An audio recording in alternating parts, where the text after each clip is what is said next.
bienvenue à cette première capsule de la chaîne Ensemble à l'école par Amélie Laverdière. Dans cette première capsule, je vais vous parler des déficits de la communication et des interactions sociales. Vous le savez peut-être, pour avoir un diagnostic de TSA, il faut avoir la présence de deux critères bien précis. Dans cette capsule, je vais vous parler du premier et dans la suivante, je vais vous parler du deuxième. C'est que les caractéristiques du premier critère, c'est la réciprocité sociale et émotionnelle, les déficits des comportements de communication non verbaux et la capacité à établir et entretenir une relation. Selon le DSM-5, qui est le guide diagnostique en santé mentale et pour tous les problèmes neurodéveloppementaux, pour qu'une personne reçoive un diagnostic de TSA, il faut qu'elle ait les trois caractéristiques pour le premier critère, c'est-à-dire que pour les déficits de la communication et des interactions sociales. La première caractéristique, c'est la réciprocité sociale et émotionnelle. C'est le fait que la personne autiste peut avoir de la difficulté à interpréter et à agir dans les différentes situations d'interaction sociale, c'est tous les moments où elle est en interaction avec une autre personne. La deuxième caractéristique, c'est les déficits des comportements de communication non verbaux, qui est la difficulté chez la personne autiste à décoder tous les signes non verbaux. C'est tout ce qui ne vient pas de la parole, c'est qu'on peut parler d'expression faciale, de ton de voix, de signes corporels, peu importe, c'est tout ce qui ne vient pas, tout ce qui n'est pas une information dit avec des mots. Et finalement, l'incapacité d'établir ou d'entretenir une relation, qui est le fait que la personne autiste peut avoir des fois de la difficulté à s'adapter aux différentes situations sociales.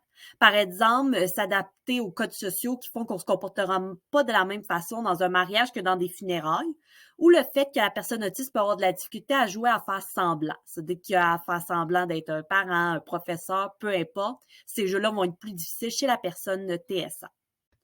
Dans votre classe, plus concrètement, ce que vous pourriez observer pour la réciprocité sociale et émotionnelle, c'est que vous êtes en train de répondre à une question d'un autre élève et que l'élève TSA arrive à côté de vous et il commence à vous poser une question sans attirer votre attention, sans attendre son tour pour vous parler. Pour le déficit des comportements de communication non verbaux, ce qu'on pourrait voir, c'est un élève TSA qui raconte sa fin de semaine à un autre enfant, que celui-ci l'écoute en levant les yeux au ciel, en fouillant dans sa trousse à crayon. C'est pour nous, en tant que neurotypiques, c'est que personnes qui n'avons pas de TSA, c'est évident que la personne n'est pas intéressée, mais c'est la personne TSA va avoir de la difficulté à interpréter ces signes non-verbaux-là qui font que la personne ne l'écoute pas vraiment.